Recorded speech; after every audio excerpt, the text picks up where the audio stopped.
মির্জা ফখরুল ইসলাম আলমগীর দীর্ঘ রাজনৈতিক ক্যারিয়ারে কখনো ছিলেন ছাত্রনেতা, কখনো শিক্ষক ও সরকারি কর্মকর্তা। পরে জাতীয় রাজনীতিতে সক্রিয় হয়ে একাধিকবার দায়িত্ব পান মন্ত্রিত্বের। আওয়ামী শাসনামলে নানান প্রতিকূলতায় হাল ধরেন ভারপ্রাপ্ত মহাসচিব হিসেবে। এরপর হন মহাসচিব। এবার রাষ্ট্রপতি পদে তাকে প্রার্থী করেছে বিএনপি। কেমন ছিল ঠাকুরগাঁও থেকে জাতীয় রাজনীতির শীর্ষে উঠে আসার এই পথ চলা, তারই কিছুটা তুলে ধরছেন সহকর্মী রুট রফিক।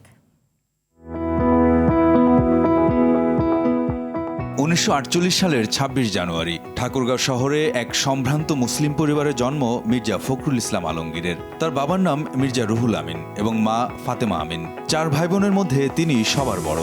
ঢাকা কলেজে পড়াশোনা শেষে ঢাকা বিশ্ববিদ্যালয়ের অর্থনীতি বিভাগ থেকে অর্জন করেন স্নাতক ও স্নাতকোত্তর ডিগ্রি।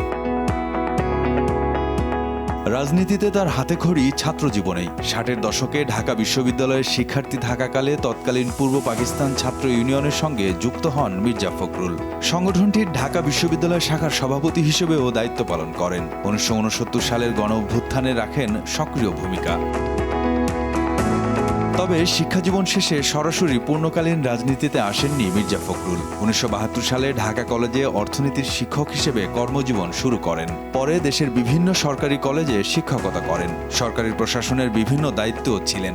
পরবর্তীতে রাষ্ট্রপতি জিয়াউর রহমানের প্রশাসনে উপপ্রধানমন্ত্রীর ব্যক্তিগত সচিব হিসেবেও কাজ করেন মির্জা ফখরুল।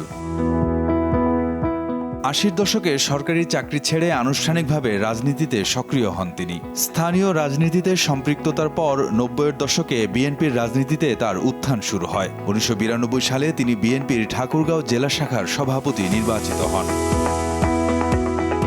জাতীয় সংসদ নির্বাচনে প্রথম দিকে সাফল্য না এলেও 2001 সালের 8ম জাতীয় সংসদ নির্বাচনে ঠাকুরগাঁও 1 আসন থেকে বিএনপির প্রার্থী হিসেবে জয় পান মির্জা ফখরুল। 4 দলীয় জোট সরকারের সময়ে তিনি প্রথমে কৃষি এবং পরে বেসামরিক বিমান চলাচল ও পর্যটন মন্ত্রণালয়ের প্রতিমন্ত্রীর দায়িত্ব পালন করেন। দলের সাংগঠনিক রাজনীতিতেও ধাপে ধাপে গুরুত্বপূর্ণ অবস্থানে আসেন তিনি। 2009 সালের বিএনপির 5ম জাতীয় কাউন্সিলে সিনিয়র যুগ্ম মহাসচিব হন।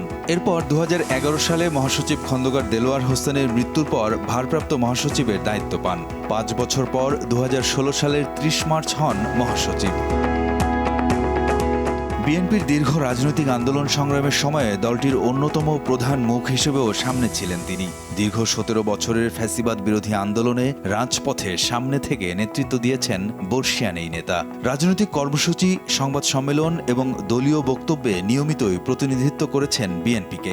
2026-এর ফেব্রুয়ারি নির্বাচনে ঠাকুরগাঁও 1 আসন থেকে সংসদ সদস্য নির্বাচিত হয়ে পান স্থানীয় সরকার, পল্লী উন্নয়ন ও সমবায় বিষয়ক মন্ত্রণালয়ের মতো গুরুত্বপূর্ণ দপ্তরের মন্ত্রীর দায়িত্ব। প্রায় 6 দশকের রাজনৈতিক পথচলায় এবার মির্জা ফখরুল ইসলাম আলমগীরের জীবনে যুক্ত হচ্ছে নতুন এক অধ্যায়। সংসদে বিএনপির একক সংখ্যাগরিষ্ঠতা থাকায় তিনি হতে চলেছেন দেশের সর্বোচ্চ সাংবিধানিক পদের অধিকারী, বাংলাদেশের 23তম রাষ্ট্রপতি। রুদ্র রফিক, RTV, ঢাকা।